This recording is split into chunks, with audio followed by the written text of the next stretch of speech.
Welcome to Pod Studio, level up your fluency from trending topics. Today we are going to talk about Microsoft Copilot, Enterprise AI Productivity. Welcome back to the deep dive. Today we are really getting into something huge, Microsoft Copilot. Yeah, it's everywhere, isn't it? The name, the buzz. Exactly. But we've got sources that let us go way beyond the marketing gloss. We're aiming for the actual blueprint. Right, the tech underneath, what it really does for you, and crucially, the security side. How safe is it with your data? That's the mission today. Extract that core knowledge so you can actually evaluate this thing strategically, not just a feature list. We're talking architecture, the security setup, and what hurdles you might face rolling it out if you're in an enterprise setting. So first things first, what is Copilot, fundamentally? The sources frame it as an AI companion. Which is a good way to put it, I think. It's generative AI, but baked right into the tools you already use every day. Okay, so it helps with complex stuff, things that take time. Yeah, but crucially, and the sources stress this, you're still in charge. Assist to digest. But the final say, the final output, that's on the user. That idea of shared control, that feels really important to grasp from the outset. Okay, segment one, the engine room. Let's talk core mechanics. Obviously, we're dealing with large language models, LLMs, and machine learning underneath. That's the base. Right, the standard AI building blocks. But Copilot's journey is interesting. It started kind of quietly in the consumer space. Think Bing, the Edge browser, Windows 11. Ah, okay. So it had a proving ground before hitting the enterprise world. Precisely. That built some user familiarity. But the real focus for us and for our sources is how it moved into the professional suite. Microsoft 365, Copilot, Teams, Dynamics 365. And how does it do that? Is it just like plugging into a generic OpenAI model or something? It's way more integrated than that. It's about context and a specific architecture. Yes, there's a conversational interface, but it's paired with a deep contextual analysis. Meaning it understands your specific work, your documents. Exactly. And the key piece of tech here, according to sources, is Microsoft Prometheus. Prometheus. Okay, what does that do?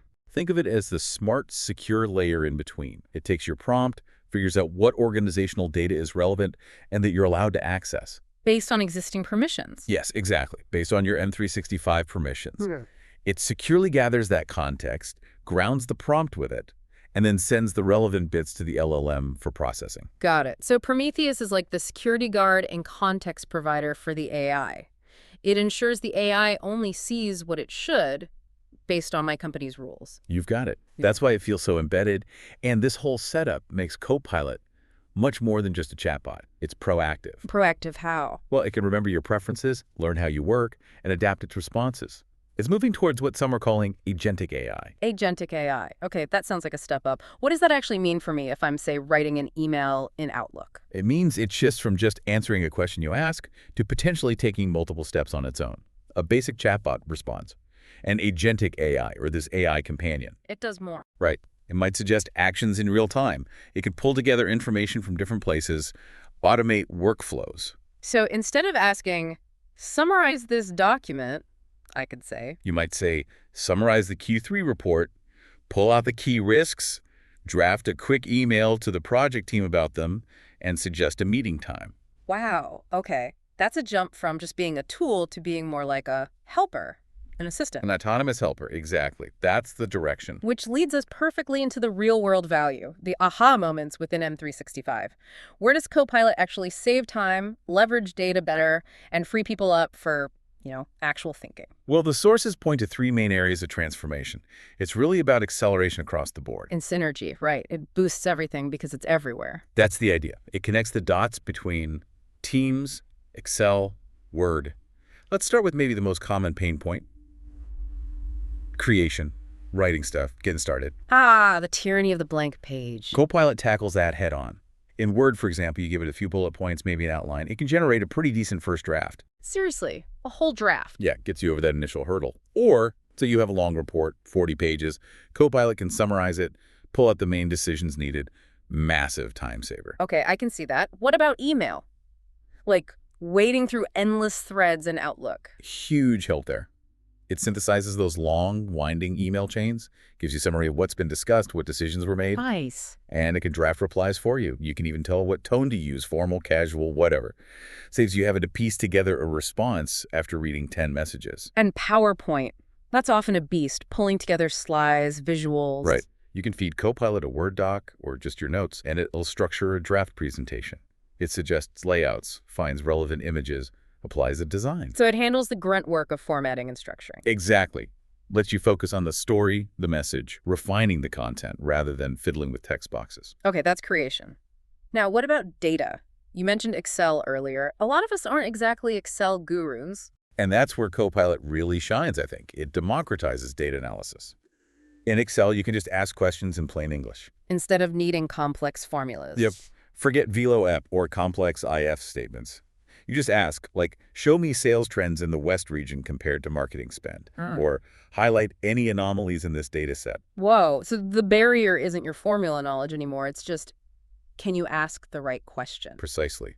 Copilot generates the charts, finds the trends, spots the outliers. It makes data insights accessible to way more people, much faster. Big win for autonomy. Huge. Okay, third area, meetings. The bane of modern work life. How does Copilot help in Teams? This might be the feature people feel the most immediate relief from.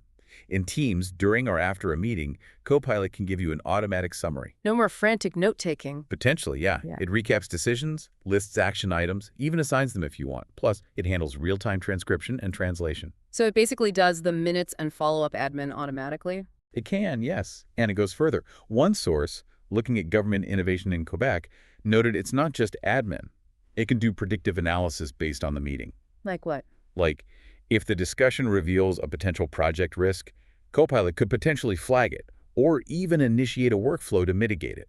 It's moving towards proactive workflow adjustment. Okay, that's genuinely powerful. It's not just summarizing, it's anticipating.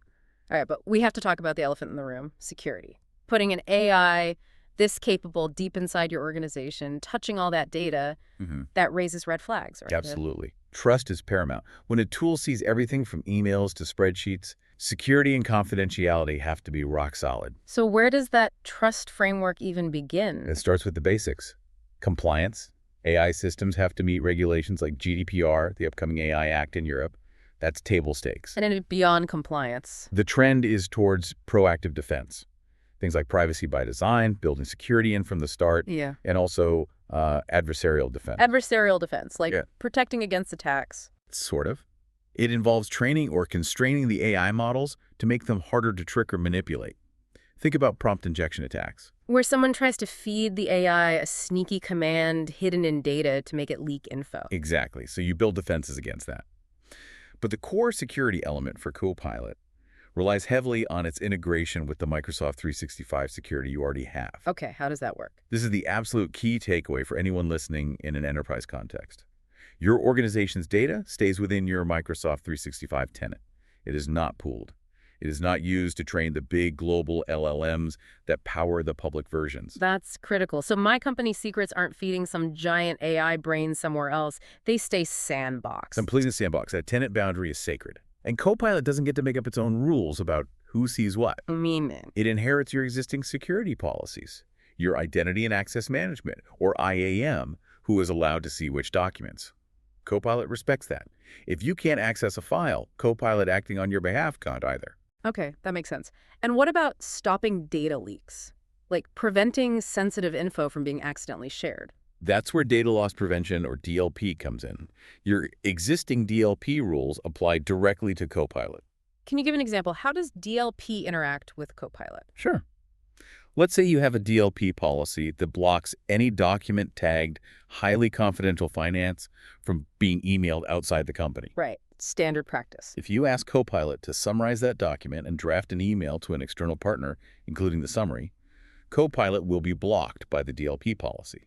It can't override those rules. Ah, okay. So the existing guardrails still function. Copilot operates within them. It doesn't bypass them. Precisely. Yeah. It acts as a powerful safeguard against accidental or even intentional data leakage via the AI. Good to know. The sources also mention responsible AI principles. What's that about? That covers things like fairness, transparency, accountability, and crucially, human oversight. Microsoft has built-in filters to try and limit biased or inappropriate outputs. But it's not perfect, right? AI can still get things wrong or generate weird stuff. Absolutely not perfect, which is why human oversight is non-negotiable. Hmm. The user must review Copilot's output.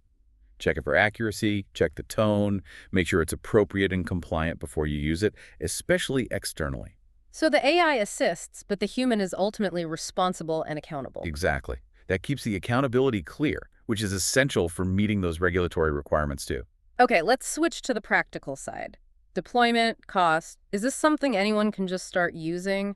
What are the different versions? Well, yes and no. There is a free version, the standard Copilot. You can access it now. What do you get with that? Basic text conversations, like a really good chatbot, some image creation, maybe 15 a day, something like that, standard access to the AI models. But the key limitation. Performance can throttle during peak times, and critically, no integration into your Microsoft 365 apps like Word, Excel, Outlook. It's separate. Okay, so if your goal is that seamless workflow automation inside your documents and emails, the free one isn't it? Correct. For that, you need the paid subscription, Copilot Pro. And what does Pro add? Priority access to the latest, fastest AI models, more stability, better performance, and crucially, that deep integration into the M365 apps. That's where the automation magic happens. Plus more image creation, maybe 100 a day. Right, so Pro is for individuals or maybe small teams who want the full power inside their daily tools. Yes. And then for larger organizations needing enterprise-level controls. Security, governance, large-scale management. That's where Copilot for Business comes in, using the M365 Copilot licenses. That brings all the enterprise security we just talked about, the strict adherence to your IAM, your DLP, the tenant separation, all managed centrally. Okay, so clear tiers. Free for basic chat, Pro for integrated power users, Business for managed enterprise deployment. That's a good summary. Now, if a company decides, okay, we need this, what are the big hurdles they face actually rolling it out? It's not just flipping a switch, is it? Definitely not. First, there's the technical side. Is your network ready? Is your data organized in a way the AI can effectively use? You need the infrastructure. And robust data governance, I imagine, to avoid it surfacing stuff it shouldn't. Absolutely crucial. You need clear rules about data classification. Access controls need to be tight, because Copilot can access a lot very quickly if you let it. What about the people side? That often seems like the bigger challenge. It often is. Change management is huge. Training people not just what buttons to press, but how to prompt effectively, how to critically evaluate the AI's output. And addressing the fear factor, jobs changing, skills gaps. Yeah, that's real. You need to communicate clearly about how roles might evolve, provide upskilling opportunities. It's a significant cultural shift for many organizations. Despite these challenges, adoption seems to be moving incredibly fast. The sources mentioned a pretty startling statistic. Yeah, it's estimated that maybe 78% of organizations globally will be using AI in some form by 2025. That's up from around 55% in 2023. Wow, that's rapid acceleration. It is. It's driven by the clear productivity gains and, frankly, the need to stay competitive and bridge skills gaps. It's becoming a necessity, not a nice-to-have. So, wrapping this up, what's the core takeaway for you, the listener? It seems clear. Microsoft Copilot, especially when powered by that Prometheus architecture within M365, it's a serious productivity tool. It really is. It streamlines how you analyze information, how you create content, how you communicate. As long as it's operating within that secure M365 framework we discussed, the potential is huge. But it's not the only AI tool out there, right? Companies need a broader strategy. Absolutely. Copilot is incredibly valuable within the Microsoft ecosystem. But a smart enterprise AI strategy usually involves a mix. Maybe some proprietary models you build yourself, perhaps some open source tools, alongside vendor solutions like Copilot. It's a complex landscape. And growing fast. Generative AI investment globally hit nearly $34 billion in 2024 alone. That tells you the scale and pace of innovation here. Managing that whole AI ecosystem is the next challenge. And we heard that the demand for these specific capabilities, faster writing, summaries, presentation help, that's a priority for almost half of organizations, 48%. The demand is definitely pushing adoption, which brings us to a final thought for you to consider. Okay, leave us with something provocative. Given that Copilot dramatically accelerates content creation and summarization, tasks that touch almost every piece of information in your company, how does the absolute necessity for strict AI governance change things? Meaning more than just security policies. Meaning active governance. Continuously classifying your information. Auditing how Copilot is actually being used day to day. verifying its outputs. How does that need change your internal processes, your team roles, your compliance checks? Introducing an AI companion this powerful isn't just about technology. It forces a rethink of your fundamental operational governance. That's the next hurdle to clear.